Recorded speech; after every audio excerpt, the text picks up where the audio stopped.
The lunch smelled of fresh coffee and sizzling bacon.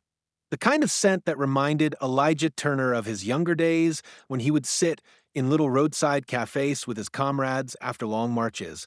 At 81 years old, Elijah was no ordinary man in the eyes of those who knew his story.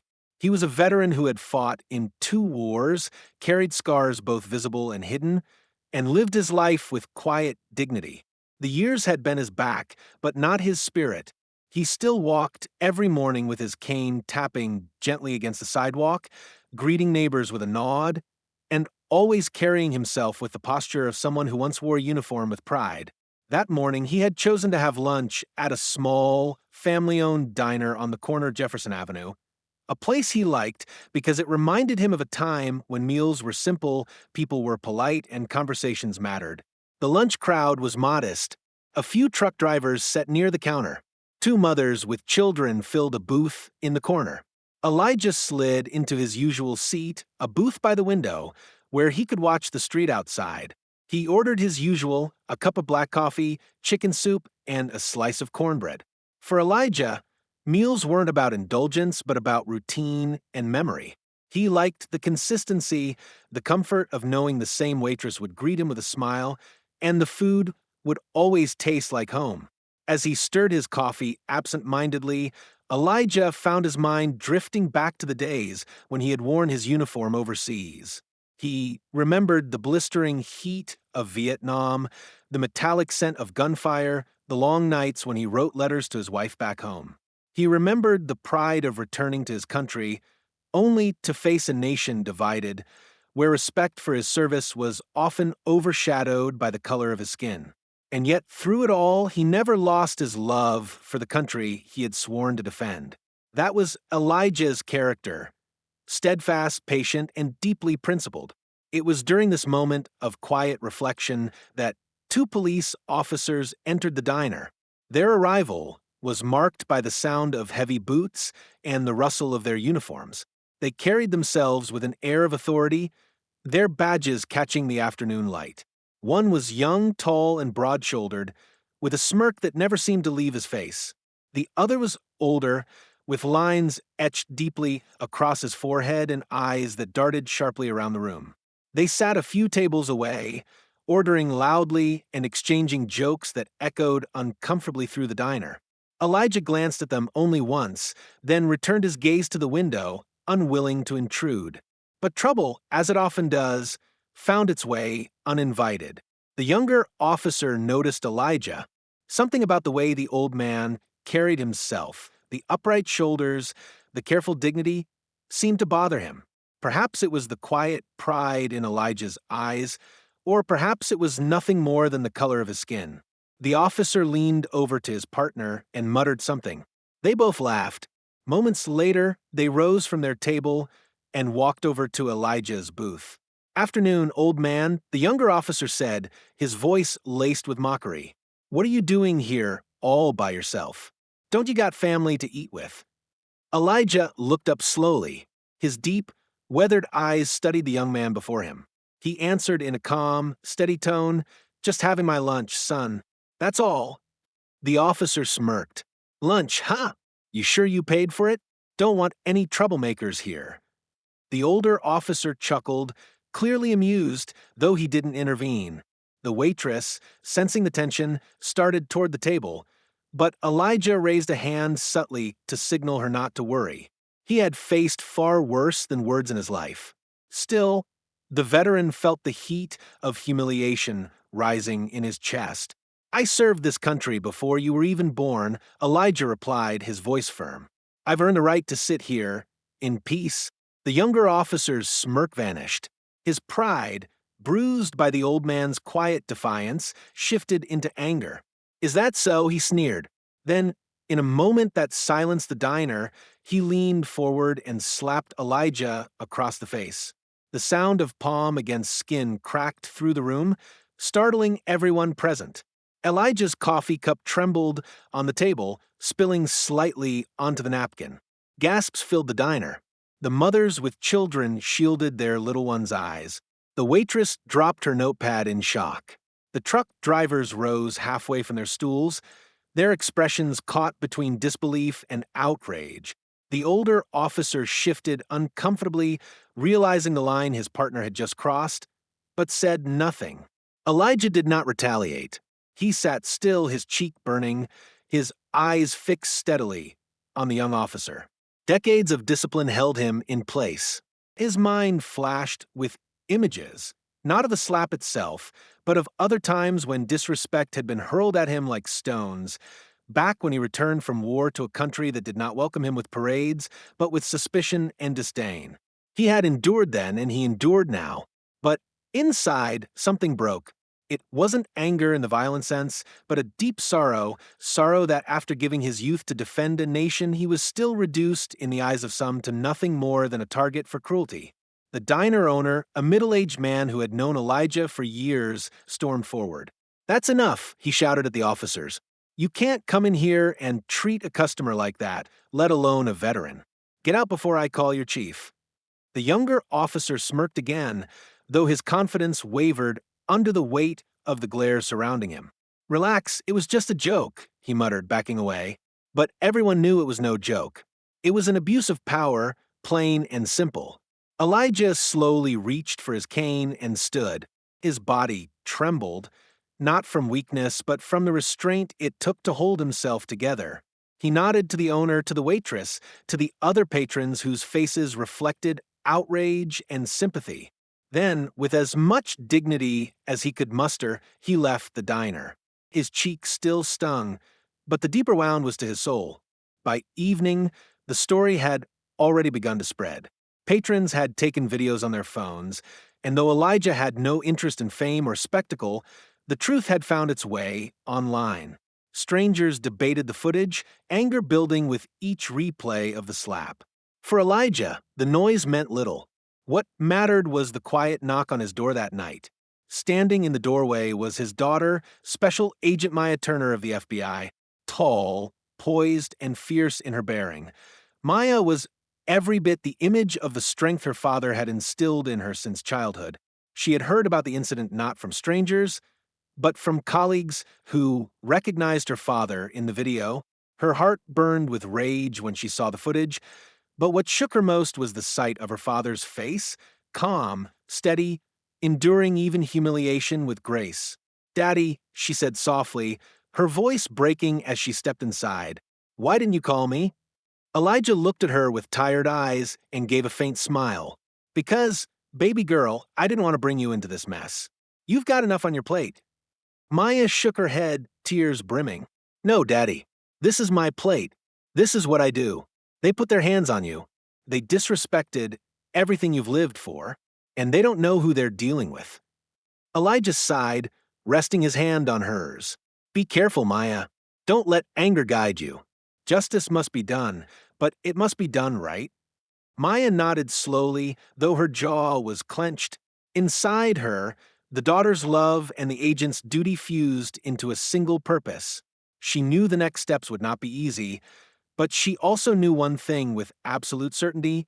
The officers who had humiliated her father had just opened a door they could never close. Maya Turner sat in her car outside her father's modest brick home long after he had gone to bed. The glow of her phone illuminated the footage that had already circulated across social media. A young officer towering over her father, his hand flashing across the screen, the sickening sound of the slap echoing in the background. Every time she watched it, Maya's chest tightened, a mixture of rage and grief churning within her. She was an FBI special agent, trained to look at evidence dispassionately, but this was not just evidence. This was her father. Her father, the man who taught her how to ride a bike, who stayed up nights helping her with school projects, who had worn a uniform to defend freedoms that men half his age now disrespected. She clenched her fists around the steering wheel. As an agent, she was sworn to uphold justice impartially. As a daughter, she wanted to storm the precinct that very night and demand retribution. The conflict between the two roles made her heart ache.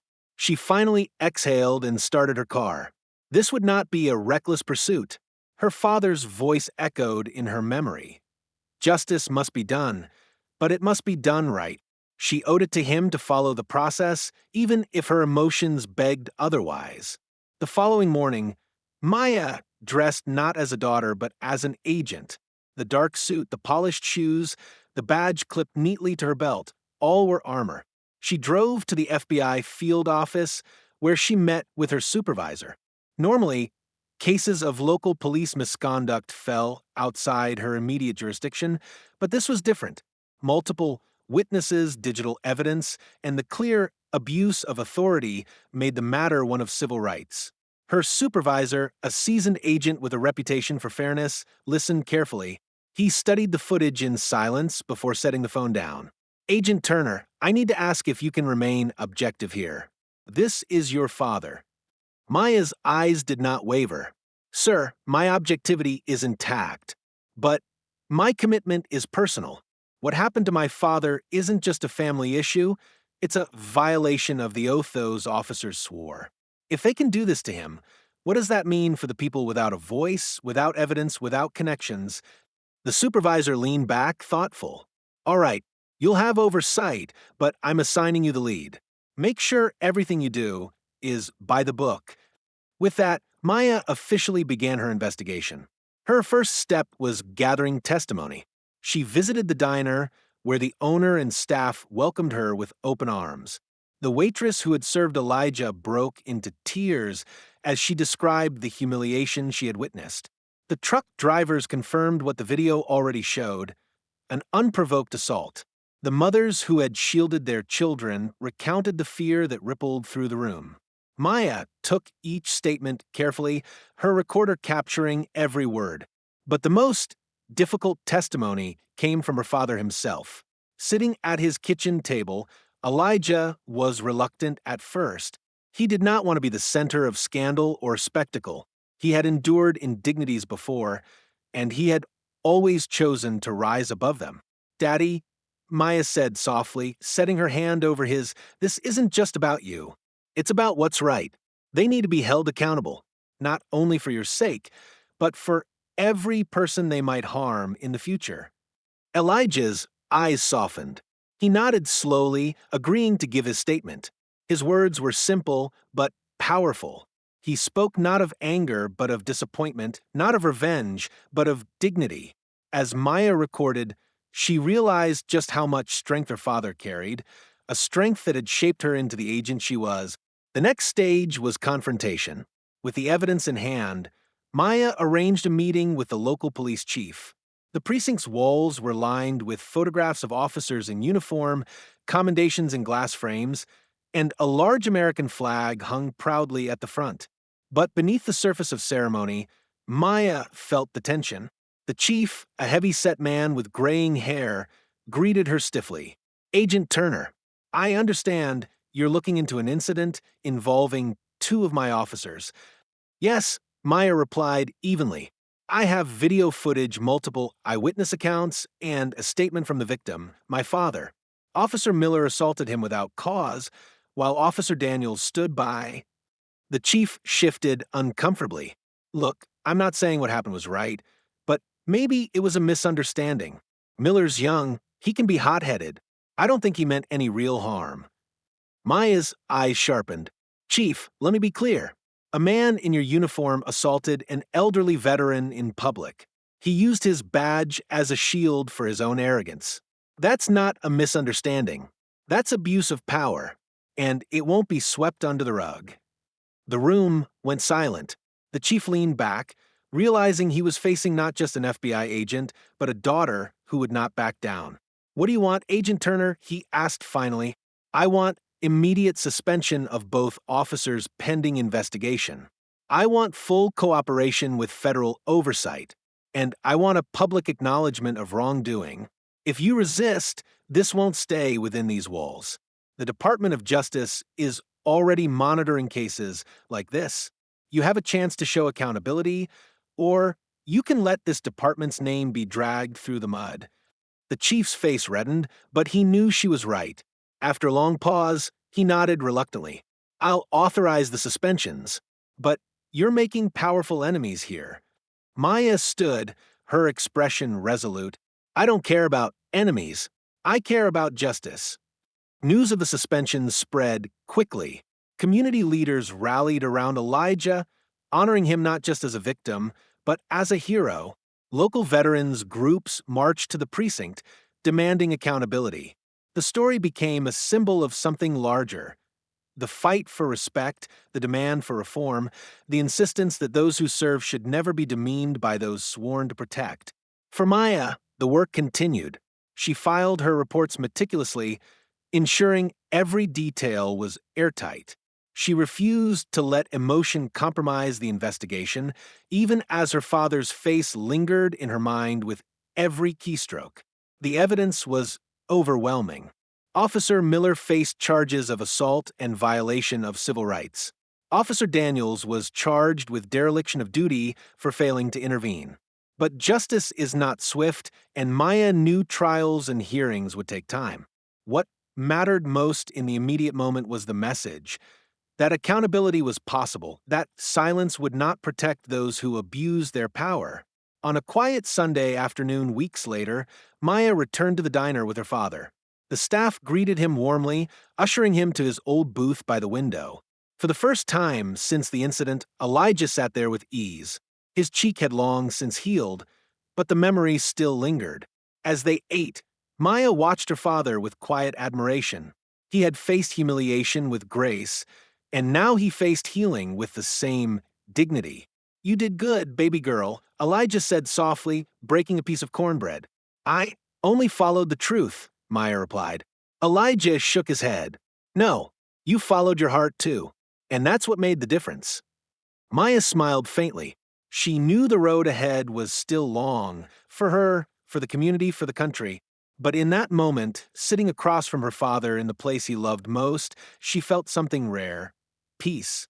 Her father had endured injustice.